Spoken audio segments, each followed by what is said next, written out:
Assalamualaikum warahmatullahi wabarakatuh. Perkenalkan, nama saya Rizal Antoni dengan NIM B1B1211046. Di sini saya akan menjelaskan analisis kinerja Dinas Energi dan Sumber Daya Mineral Provinsi Jambi dalam pemberlakuan kuota tambang batubara. Berikut mengapa kami mengambil judul ini. Dilatar belakangi oleh Provinsi Jambi merupakan salah satu provinsi yang memiliki sumber daya alam sekaligus komoditi terbesar yang bernilai jual tinggi, yaitu tambang batubara. Tercatat bahwa kawasan batubara yang terdapat di Provinsi Jambi seluas 10.332 hektar dengan pembagian wilayah di 7 kabupaten di Provinsi Jambi, dan salah satunya adalah Kabupaten Batanghari dengan luas 3.236 hektar. Selain itu, sudah terlihat jelas bahwa Provinsi Jambi merupakan provinsi yang memiliki kekayaan potensial sebagai faktor pendukung perekonomian provinsi.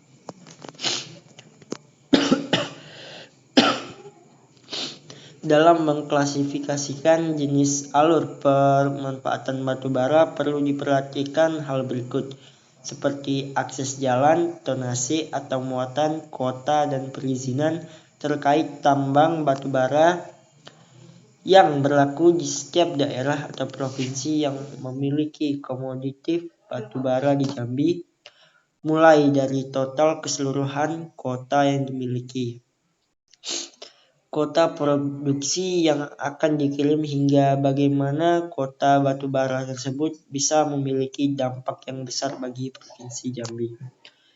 Berkaitan dengan kuota tambang batubara, maka instansi terkait yang menangani masalah tersebut adalah Kementerian Energi dan Sumber Daya Mineral, di mana instansi ini mengurus serta menaungi segala jenis komoditi yang menghasilkan energi batubara dan tak terbarukan, seperti contohnya adalah tambang batubara ini.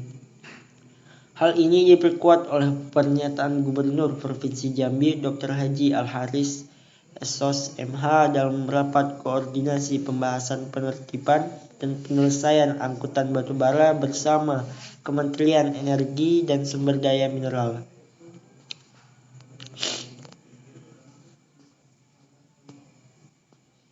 di Jakarta Pusat.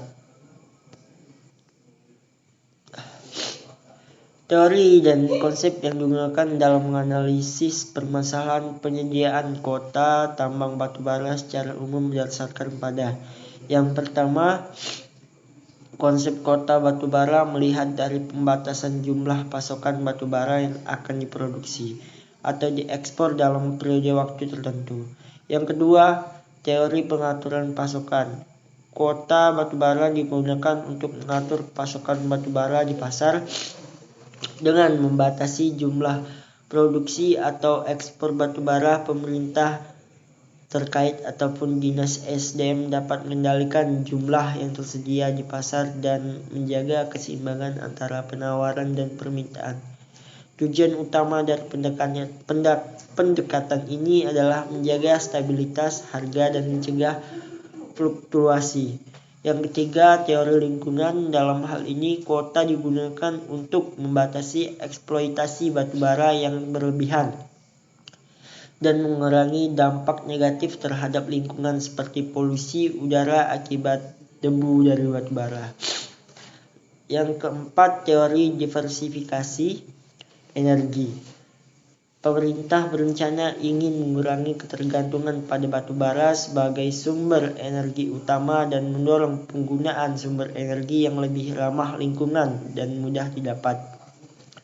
Dengan membatasi produksi atau ekspor batubara, pemerintah dapat mendorong pengembangan dan penggunaan sumber energi alternatif. Yang kelima, teori diversifikasi energi. Pendekatan ini bertujuan untuk mengurangi ketergantungan pada impor batubara dan memperkuat keamanan energi negara, sehingga secara tidak langsung pemberian batasan kuota batubara bisa menjadi patokan dalam menyisakan serta melindungi produksi Kota Batubara Provinsi Jambi. Peran utama Dinas Energi dan Sumber Daya Mineral. Perumusan kebijakan. Hal ini meliputi perumusan kebijakan energi, pengelolaan sumber daya mineral, berkelanjutan, lingkungan, dan sektor ketenagalistrikan.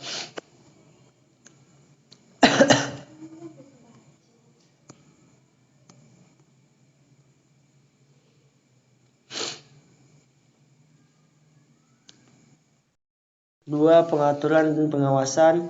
Hal ini mencakup pengaturan dan pengawasan terhadap kegiatan eksplorasi, eksploitasi dan pengolahan sumber daya mineral, termasuk batu bara, minyak gas, dan mineral lainnya. Pengembangan SDE mencakup pengolahan sumber daya energi fosil seperti minyak, gas, dan batu bara, serta pengembangan energi terbaru seperti energi matahari, angin, hidrogeotermal, dan biomasa. Yang keempat, pengawasan ketahanan energi. Dinas Energi dan Sumber Daya Mineral bertugas dalam memastikan ketahanan energi nasional yang melibatkan pengawasan pasokan energi, diversifikasi sumber energi, pengembangan infrastruktur energi, serta perencanaan dan pengelolaan krisis energi. Yang kelima, pengelolaan lingkungan. Hal ini mencakup penilaian dampak lingkungan, pengendalian polusi, perlindungan ekosistem, dan pemantauan kepatuhan terhadap regulasi lingkungan.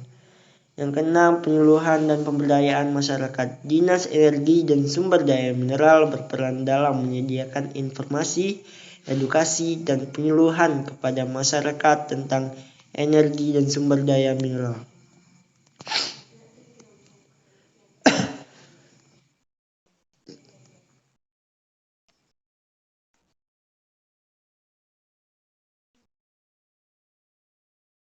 Peran utama Dinas Energi dan Sumber Daya Mineral, kerjasama internasional. Hal ini mencakup negosiasi, perjanjian bilateral atau multilateral, partisipasi dalam forum internasional, pertukaran informasi dan kolaborasi dalam pengembangan teknologi energi baru. Yang kedua, pengaturan kebijakan. Mereka dapat menetapkan kuota produksi batu bara untuk setiap perusahaan tambang berdasarkan berbagai faktor seperti potensi, cadangan, efisiensi produksi, dan kebutuhan pasar. Ketiga, monitoring dan pengawasan terhadap aktivitas produk batu bara untuk memastikan bahwa perusahaan tambang mematuhi kuota yang ditetapkan. Pengendalian ekspor, mengendalikan ekspor batu bara dengan membatasi jumlah batu bara yang diizinkan diekspor. Hal ini dapat dilakukan untuk memprioritaskan pemenuhan kebutuhan domestik terlebih dahulu sebelum batu bara diekspor. Penelitian dan inovasi. Dinas ESDM dapat mendukung penelitian dan inovasi di bidang energi untuk mencari solusi alternatif dalam menghadap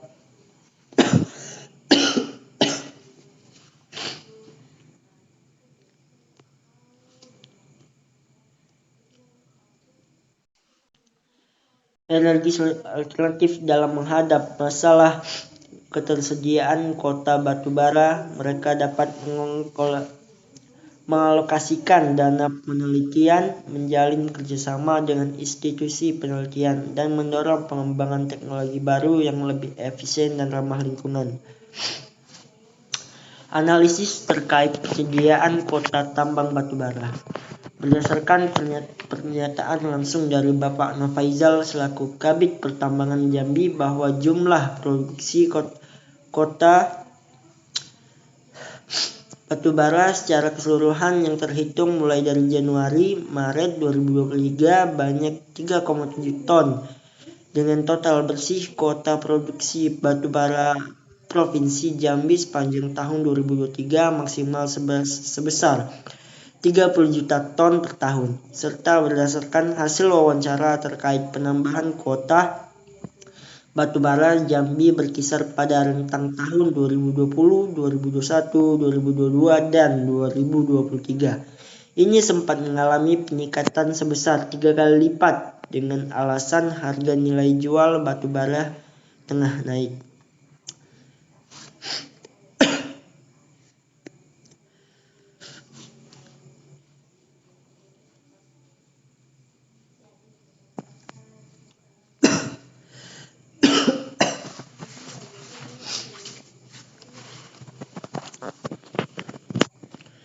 Maka pemegangan IUP atau izin usaha pertambangan atau perusahaan swasta pun mengajukan izin untuk menaikkan kuota produksi dan ekspor pada Dinas Energi dan Sumber Daya Mineral.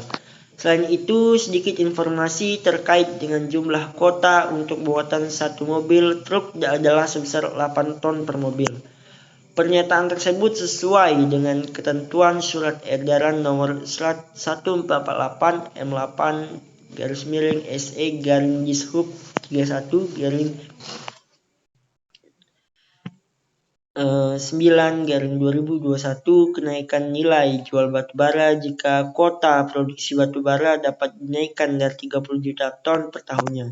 Sehingga jika dirupiahkan maka Provinsi Jambi mendapat sekitar 163 triliun dengan sekitar 163 triliun rupiah dengan total kuota yang diberikan Dinas Energi dan Sumber Daya Mineral adalah sebesar 17,3 juta ton berdasarkan data Minerba November 2022.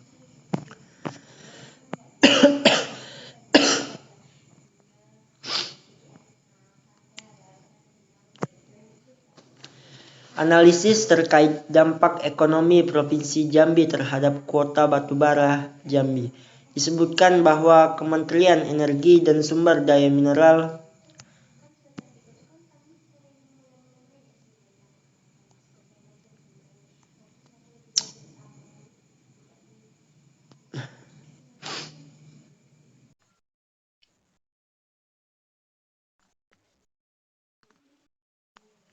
Baiklah, selanjutnya akan saya bahas mengenai analisis terkait dampak ekonomi Provinsi Jambi terhadap kuota batubara Jambi. Disebutkan bahwa Kementerian Energi dan Sumber Daya Mineral mencatat bahwa Provinsi Jambi terdapat cadangan mineral batubara sebesar 1,9 miliar ton. Hal ini pun disampaikan oleh Kepala Dinas Energi dan Sumber Daya Mineral Provinsi Jambi, yaitu Heri Andria. Pernyataan lainnya adalah jika produksi batubara Jambi mencapai 19 juta ton per tahun, maka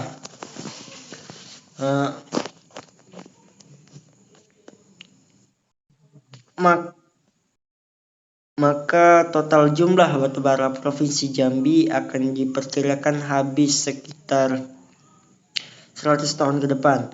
Sehingga hal ini memberikan dampak perekonomian Provinsi Jambi yang tergolong aman karena memanfaatkan sumber daya mineral batubara di luar dari pengeksploitasian jumlah kuota batubara yang ditentukan. Selanjutnya, adapun pengaruh kenaikan kuota batubara terhadap harga produksi dapat bervariasi tergantung pada faktor-faktor tertentu. Berikut adalah beberapa pengaruh yang mungkin terjadi. Penawaran yang lebih tinggi. Dengan adanya penawaran yang lebih tinggi di pasar, terutama jika permintaan tetap stabil, kemungkinan harga batubara akan cenderung menurun. Penawaran yang lebih tinggi dapat mempengaruhi harga produksi dengan menekan harga jual batubara. Biaya produksi yang lebih rendah. Jika kenaikan kuota batubara didukung oleh peningkatan efisiensi produk atau penurunan biaya operasional, hal ini dapat menghasilkan biaya produksi yang lebih rendah. Dalam hal ini, harga produksi dapat turun karena perusahaan dapat mengurangi biaya produksi dan meningkatkan margin keuntungan mereka. Persaingan yang lebih ketat dengan adanya peningkatan kuota batubara, persaingan di antara produsen batubara dapat menjadi lebih ketat. Untuk mempertahankan pangsa pasar atau meningkatkan penjualan produsen mungkin akan menurunkan harga produksi mereka. Hal ini dapat mengakibatkan penurunan harga batubara secara keseluruhan. Dampak besar dan permintaan. Selain kota batubara,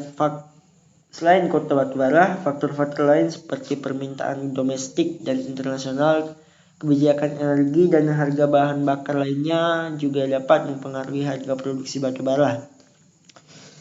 Jika permintaan batubara tetap tinggi atau meningkat meskipun ada kenaikan kuota, harga produksi mungkin tetap stabil atau bahkan naik. Identifikasi masalah terkait kuota batubara. Jambi.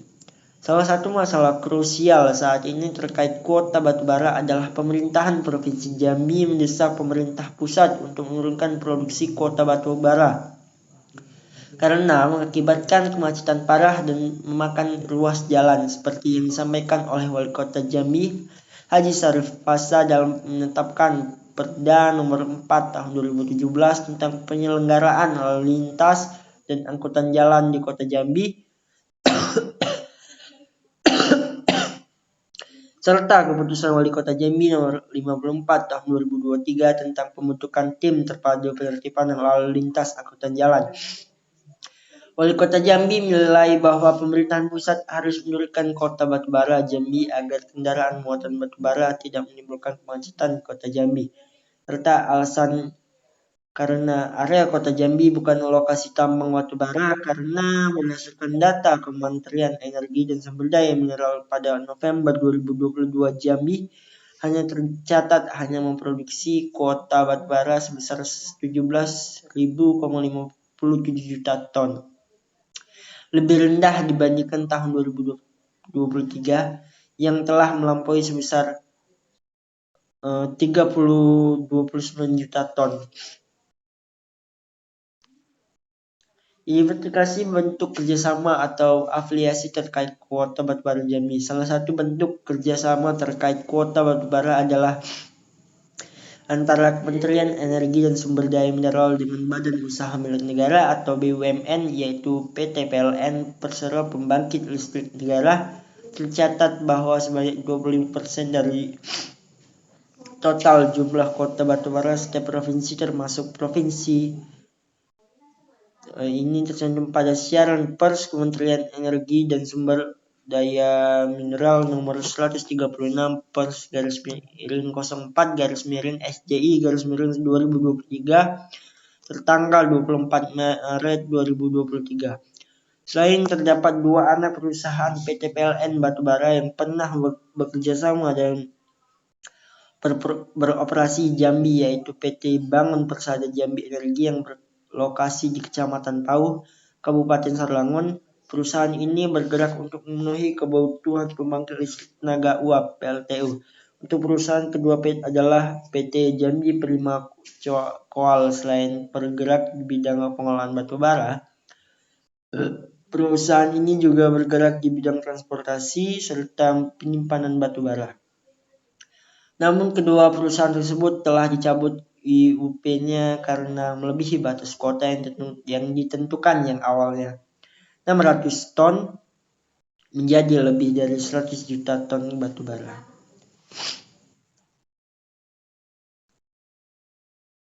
Kesimpulan yang dapat diambil dari pembahasan kita kali ini ialah dalam pengolahan batubara sangatlah sulit, mulai dari pembagian serta pengelompokan seperti izin tambang, tonase, kuota, serta akses jalan pemasaran tersebut dikelola dan dinaungi oleh Kementerian Dinas Energi dan Sumber Daya Mineral. Makalah ini membahas terkait masalah kuota tambang batubara mulai dari produksi serta pendistribusian kuota batubara yang ada di Provinsi Jambi. Yang dinilai persediaan batubara di Jambi tidak akan habis hingga 1 abad mendatang. Di balik melimpahnya komoditas sumber daya alam yang bernilai jual mahal, pasti ada masalah ataupun mengalami breakdown karena melebihi kapasitas kuota yang ditentukan. Hanya itu yang dapat saya sampaikan. Semoga teman-teman sekalian dapat memahami apa yang saya sampaikan. Kurang lebih saya mohon maaf apabila ada kesalahan kata. Wabillahi taufiq wal hidayah. Wassalamualaikum warahmatullahi wabarakatuh.